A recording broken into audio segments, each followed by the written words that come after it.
Well, there's just no stopping the fringe days after BJP MP Sakshi Maharaj called for Hindu women to have at least 4 children to protect their religion. A leader of the VHP has now said that there should be a law ensuring a Hum Do Hamare Char policy to realize the dream of a Hindu nation. आखिर आप ऐसे क्यों कहते हैं? लेकिन हिंदुओं में आपको भी आगाह करना चाहती हूँ। हम कहते थे पहले कि हम दो हमारे दो, लेकिन हम कहने लगे कि शेर का बच्चा, ये गलत बात है। अरे मैं पूछना चाहती हूँ जनसमूह में, उस शेर के बच्चे को तुम सीमा के ऊपर भेजोगे? सीमा पर रोज सीजफायर हो रही है, देख रहे हो।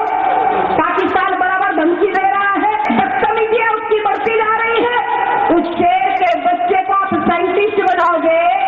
उस शेर के बच्चे को देश की सीमा की सुरक्षा के लिए भेजोगे? उस शेर के बच्चे से आप बिजनेस कराओगे?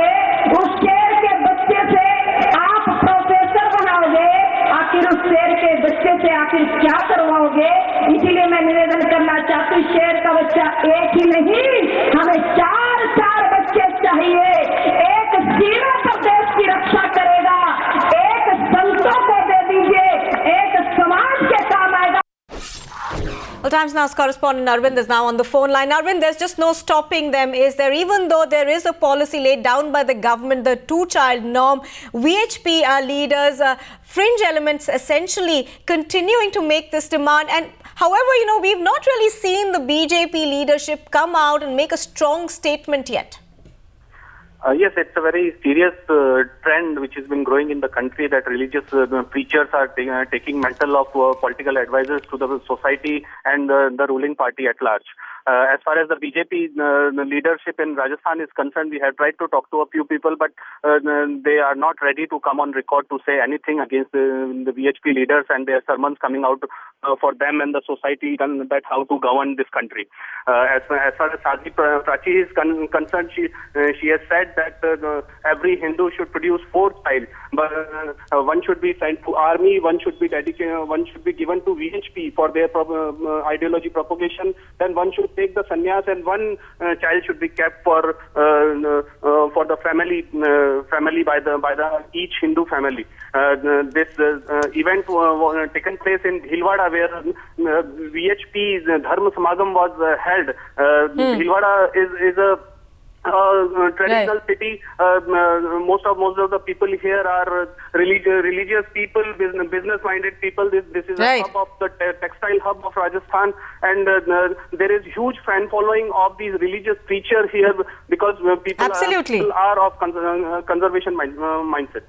भारतीय जनता पार्टी और उससे जुड़े हुए तमाम संगठन जानते हैं कि जब से सरकार आई, पिछले 7 माह में सरकार कुछ भी नहीं कर पाई है, और सरकार जनता का ध्यान बटाने के लिए मुद्दों से, उनके तमाम संगठनों से ऐसी बेहुदा और ऐसे विचार समाज के सामने रखते हैं जिससे कि समाज का ध्यान में मुद्दों से, चाहे वो महंगाई का मुद्दा हो, चाहे काला धन के वापसी का मुद्दा हो, चाहे महिला अत्याचार का मुद्दा हो, उन तमाम मुद्दों को भुलाने के लिए इस तरह से भारतीय जनता पार्टी और उससे जुड़े हुए संगठन इस तरह के बयान देते हैं। भारत का संविधान सभी धर्मों को अपने अपने तरीके से पालन करने की इजाजत देता है।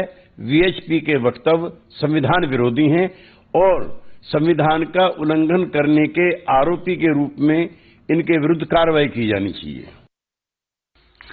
इसके ऊपर सिवाय हंसी के और कुछ कहा तो जा नहीं सकता। उसकी वजह यह है कि एक तो साध्वी जी ने कहा है, तो उनकी शान में कोई गुस्ताखी कर भी नहीं सकते। तो साध्वी हैं, उनको पूरा हक है। लेकिन अगर आप देखें कि उसी तरह के इन्हीं की फैमिली का और दूसरे साहब थे, वो अभी कुछ दिन पहले साक्षी महाराज क्या बोले हैं, अब उसके बाद ये बोल रहे हैं। तो 2 चीजें हैं इसके अंदर। पहली बात तो यह है कि ये खुद औरतों के हुकूक के ऊपर जबरदस्त अटैक है इन दोनों का।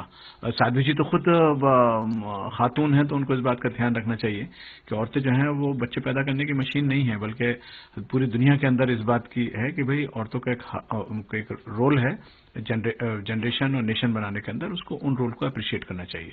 दूसरी बात, ये जितनी भी उन्होंने फिगर्स दी हैं वो फैक्चुअली इनकरेक्ट है। वो हमेशा ये लोग कहते हैं कि मतलब हिंदुओं की तादाद घट रही है, मुसलमानों की तादाद बढ़ रही है, बल्कि जो स्टैटिस्टिक है वो बिल्कुल इसके खिलाफ बतलाता है। तकरीबन जो पॉपुलेशन है वो स्टैटिक है और उसी रेशियो में बढ़ रही है जिस रेशियो में बाकी और बढ़ रही है, बल्कि पिछले जो सेंसस हैं उसमें ये बात प्रूव हो गई है कि मुसलमानों की जो पॉपुलेशन है वो निगेटिव उसका ग्रोथ हो रहा है। Well, let's now also listen into what BJP MP Sakshi Maharaj had actually said earlier. हम दो और हमारा एक, हमने वो भी मान लिया था। अब इन बेईमानों को संतोष नहीं हुआ, एक और नारा दिया, हम दो और हमारा, बोलो ना, दिया कि नहीं दिया? लड़की से लड़की की शादी, लड़के से लड़की की शादी, पिछली सरकार हो गई ना बुद्धि खराब। इसलिए हम स्वामी जी के भाषण पर, प्रवचनों पर अपने को जोड़ते हुए निवेदन करना चाहते हैं, कम से कम 4 बच्चे पैदा करो। एक हम साधु महात्माओं को दे दो, एक वो हमारे पत्रकार पूछ रहे थे सीज फायर उल्लंघन हो रहा है तो एक सीमा पर भेज दो। लानत है ऐसे धर्म पर और ऐसे धर्म रक्षकों के ऊपर जिसको बचाने के लिए महिलाओं को 4-4 बच्चे पैदा करने की नसीहत दी जा रही है। अगर धर्म में आकर्षण होगा तो लोग अपनी आस्था की वजह से उसकी तरफ आकर्षित हो जाएंगे और इस तरह से महिलाओं के निजी अधिकार, वो कितने बच्चे पैदा करें ये बताने वाले कौन होते हैं? और ये एक लोकतांत्रिक देश है, इसमें महिलाओं के अधिकारों पर इस तरह हमला करना निंदनीय है। और जो रोज रोज इस तरह की बातें यहाँ के साधुओं के द्वारा, महाराजाओं के द्वारा, धर्म रक्षकों के द्वारा जो की जा रही है, इस पर प्रधानमंत्री को मुंह खोलना चाहिए, जो ये कहते हैं कि लक्ष्मण रेखा पार नहीं करनी चाहिए। ये लक्ष्मण रेखा पार करना है या क्या है? संख्या देश की सबसे बड़ी समस्या है, उसी से जुड़ी हुई बेरोजगारी है, उसी से जुड़ी हुई स्वास्थ्य और शिक्षा की सुविधाएं हैं और हमेशा निरंतर हर सरकार में, चाहे वो एनडीए की सरकार रही हो, चाहे यूपीए की सरकार, कांग्रेस की सरकार रही हो, हमेशा जनसंख्या पर नियंत्रण पर जोर दिया जाता रहा है। और एक तो नारा भारत सरकार का है, हम दो हमारे दो, तो उससे विपरीत अगर शासन ने, सरकार ने, नरेंद्र मोदी ने कोई निर्णय लिया हो तो वो खुलासा किया जाए, सरकार की तरफ से बयान आना चाहिए। ये साधु संत इधर उधर से जो बयानबाजी करते हैं ये बहुत ही गलत है। Well, Arvind is still with us on the phone line. Arvind, this time it's not really stopped at a comment at a gathering. This time Saadvi Prachi has gone further ahead, asked for the laws of this country to be amended. This seems to be a well thought strategy of VHP organization as a whole, as there is not much difference between what Sakshi Maharaj has said and what Saadvi Prachi has said here. But the controversies are not new for Saadvi Prachi here. In around 6 months ago, Saadvi Prachi, who is around 25-28 years old only, was visiting few places in Badi Sadri in Pali district in Rajasthan in jeans, and the very people who've been her follower had opposed her for wearing jeans also. So at that time Saadvi Prachi has said that it is her right to wear whatever she wants to do, but now the times has changed and she's been teaching people what to do and what not to do.